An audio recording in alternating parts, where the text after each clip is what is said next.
स्वागत है आपका अपने चैनल टॉप हिंदी क्लासेस में। आज के इस वीडियो में हम लोग देखने वाले हैं रीत काल के 25 महत्वपूर्ण प्रश्न जो आने वाली सभी परीक्षाओं के लिए महत्वपूर्ण हैं। और चैनल पर नए हो तो प्लीज़ चैनल को सब्सक्राइब कर लें। देखते हैं क्वेश्चन नंबर 1।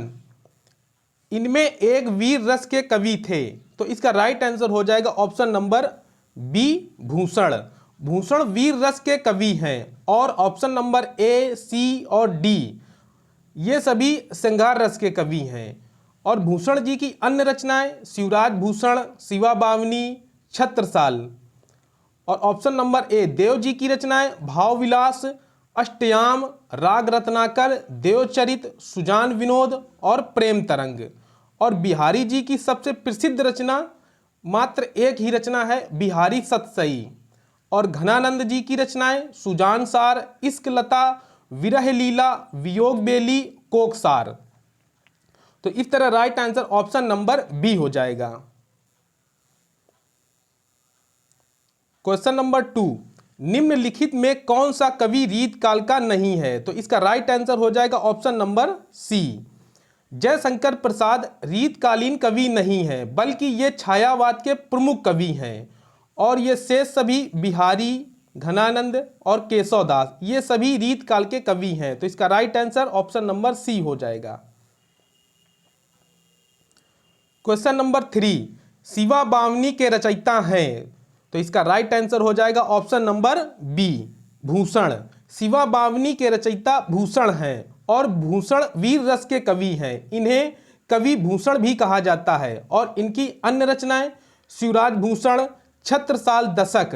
तो इस तरह right answer option number B हो जाएगा। Question number 4। केशव दास द्वारा रचित आध्यात्मिक ग्रंथ का नाम क्या है? तो इसका राइट आंसर हो जाएगा ऑप्शन नंबर बी। केशव दास द्वारा रचित आध्यात्मिक ग्रंथ का नाम विज्ञान गीता है। Question number 5। गागर में सागर उक्ति किस कवि के लिए प्रसिद्ध है? तो इसका राइट आंसर हो जाएगा ऑप्शन नंबर सी। गागर में सागर बिहारी जी के लिए प्रसिद्ध है। यह रीत काल के रीति सिद्ध कवि हैं। और इनकी एकमात्र ही रचना है बिहारी सतसई, जो 719 दोहा छंद में रचित है। तो इसका right answer option number C होगा। Question number 6। रामचंद्रिका की रचना किसने की है? तो इसका राइट आंसर हो जाएगा option number D. Ramchandrika Keshav Das ji की रचना है, जो रीत काल में प्रतिनिधि कवि के रूप में प्रसिद्ध हैं। और इनकी अन्य रचनाएं रसिक प्रिया, कवि प्रिया, विज्ञान गीता, जहांगीर, जस चंद्रिका आदि भी हैं। तो इसका right answer option number D हो जाएगा। रामचंद्रिका की रचना केशव दास जी ने की है। Question number 7। इनमें से कौन सी रचना घनानंद की है? तो इसका राइट आंसर हो जाएगा ऑप्शन नंबर बी। घनानंद की रचना इश्क लता है। घनानंद की अन्य रचनाएं सुजान सार, विरह लीला, वियोग बेली और कोकसार। तो इसका right answer option number B हो जाएगा। Question number 8। नैन नचाई कहो मुस्काई, लला फिर आयो खेलन होरी पंक्तियां हैं। तो इसका राइट आंसर हो जाएगा ऑप्शन नंबर डी पद्माकर जी की। ये पंक्ति पद्माकर जी की है। और रीत काल के ब्रज भाषा कवियों में पद्माकर जी का महत्वपूर्ण स्थान है। और इनकी रचनाओं की बात करें तो इनकी रचना है गंगा लहरी, ईश्वर पचीसी, यमुना लहरी और हिम्मत बहादुर, हितोपदेश और अश्वमेघ। तो इस तरह right answer option number D हो जाएगा पद्माकर जी।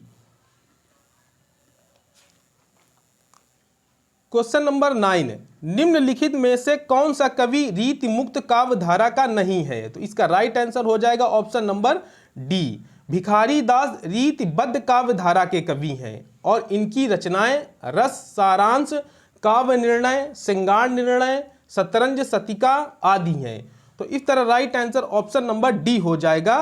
रीतिबद्ध कवि हैं भिखारी दास। और इसमें पूछा गया है रीति मुक्त काव्य धारा का कवि नहीं है। तो इसका right answer option number D हो जाएगा भिखारी दास।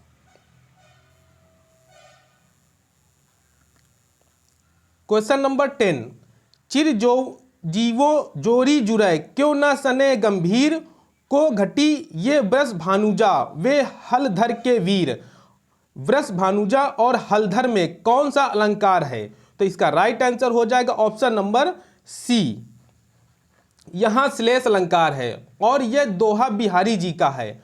और श्लेष अलंकार की परिभाषा की बात करें, जब कोई शब्द एक ही बार प्रयोग में आया हो किंतु प्रसंग या घटना के अनुसार उसके दो या दो से अधिक अर्थ हो, वहां श्लेष अलंकार होता है। और इसमें वृष भानुजा से दो अर्थ प्राप्त हो रहे हैं। पहला वृष भानु प्लस जा अर्थात वृष भानु की पुत्री, और दूसरा वृषभ प्लस अनुजा, इससे भी एक अर्थ प्राप्त हो रहा है, बैल की बहन अर्थात गाय। तो इस तरह right answer option number C हो जाएगा, इसमें श्लेष अलंकार है। क्वेश्चन नंबर नेक्स्ट, रीत काल के कवि कौन से नहीं हैं? तो इसका राइट आंसर हो जाएगा ऑप्शन नंबर डी, रीत काल के कवि नामदेव नहीं है। इनके समय में नाथ और महानुभाव पंथों का महाराष्ट्र में प्रचार था और इनका जन्म 26 अक्टूबर 1270 में हुआ था। 26 अक्टूबर 1270 में हुआ था। तो इस तरह right answer option number D हो जाएगा। क्वेश्चन नंबर नेक्स्ट, रीत काल को अलंकृत काल नाम किसने दिया? तो इसका राइट आंसर हो जाएगा ऑप्शन नंबर सी, मिश्रबंधु ने। रीत काल को अलंकृत काल नाम मिश्रबंधु ने दिया और मिश्रबंधु के अनुसार अलंकृत काल को दो भागों में बांटा गया है, पहला पूर्व अलंकृत काल और दूसरा उत्तर अलंकृत काल। तो इस तरह right answer option number C हो जाएगा।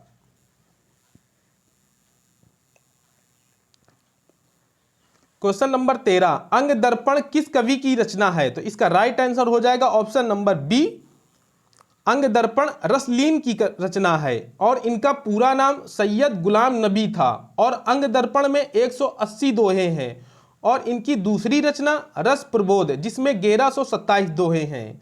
अंग दर्पण में दोहे 180 और इनकी दूसरी रचना रस प्रबोध जिसमें 1127 दोहे हैं। तो इस तरह right answer option number B हो जाएगा। क्वेश्चन नंबर 14, आचार्य रामचंद्र शुक्ल ने रीत काल की समय सीमा कब से कब तक मानी है? तो इसका राइट आंसर हो जाएगा ऑप्शन नंबर बी, 1700 से 1900। आचार्य रामचंद्र शुक्ल ने रीत काल की समय सीमा 1700 से 1900 ईस्वी मानी है। क्वेश्चन नंबर 15, रीत काल को आचार्य विश्वनाथ प्रसाद मिश्र ने क्या नाम दिया? तो इसका राइट आंसर हो जाएगा ऑप्शन नंबर डी, श्रृंगार काल। रीत काल को आचार्य विश्वनाथ प्रसाद जी ने श्रृंगार काल का नाम दिया था। क्वेश्चन नंबर 16, आचार्य शुक्ल ने रीत काल के प्रवर्तक किसे माना है? तो इसका राइट आंसर हो जाएगा ऑप्शन नंबर बी, चिंतामणि। आचार्य शुक्ल ने रीत काल का प्रवर्तक चिंतामणि को माना है और चिंतामणि जी की कुछ प्रमुख रचनाएं रसविलास, श्रृंगार मंजरी, कवि कुल, कल्पतरु और छंद विचार। तो इस तरह right answer option number B हो जाएगा। क्वेश्चन नंबर 17, रीत काल में वीर रस की कविता करने वाला कवि इनमें से कौन है? तो इसका राइट आंसर हो जाएगा ऑप्शन नंबर डी, भूषण। रीत काल में वीर रस की कविता करने वाला कवि भूषण जी हैं और इनकी रचनाएं शिवराज भूषण, शिवा बावनी, छत्रसाल, दशक, भूषण उल्लास, भूषण हजारा। तो इस तरह right answer option number D हो जाएगा। क्वेश्चन नंबर 18, भाषा भूषण के रचयिता इनमें से कौन है? तो इसका राइट आंसर हो जाएगा ऑप्शन नंबर सी, भाषा भूषण के रचयिता जसवंत सिंह हैं। इनकी अन्य रचनाएं अनुभव प्रकाश, आनंद विलास, अपरीच सिद्धांत, सिद्धांत बोध, ये सभी रचनाएं इनकी प्रमुख रचनाएं हैं। तो इस तरह right answer option number C हो जाएगा। क्वेश्चन नंबर 19, ललित ललाम के रचयिता का नाम बताइए। तो इसका राइट आंसर हो जाएगा option number C, Matiram. Lalit Lalam के रचयिता मतीराम जी हैं।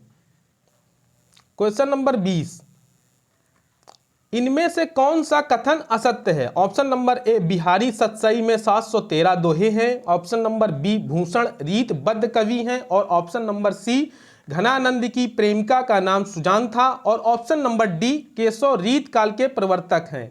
तो इसका राइट आंसर हो जाएगा ऑप्शन नंबर डी, केशव रीत काल के प्रवर्तक हैं। ये कथन असत्य है। इसका सत्य हो जाएगा केशव रीत काल के प्रवर्तक हैं। ये असत्य है, ये रीत काल के प्रमुख कवि हैं। तो इस तरह right answer option number D हो जाएगा। क्वेश्चन नंबर 21, जन्म ग्वालियर जानिए मथुरावासी, ससुराल, यह पंक्ति किस कवि के विषय में है? तो इसका राइट आंसर हो जाएगा ऑप्शन नंबर बी, यह पंक्ति बिहारी जी की है। और बिहारी जी की एकमात्र रचना बिहारी सतसई है, जो 719 छंद में रचित है। तो इसका right answer option number B हो जाएगा। जन्म ग्वालियर जानिए मथुरा बसी, ससुराल, यह पंक्ति किस कवि के विषय में है? तो यह बिहारी जी के विषय में है। इसका right answer option number B हो जाएगा।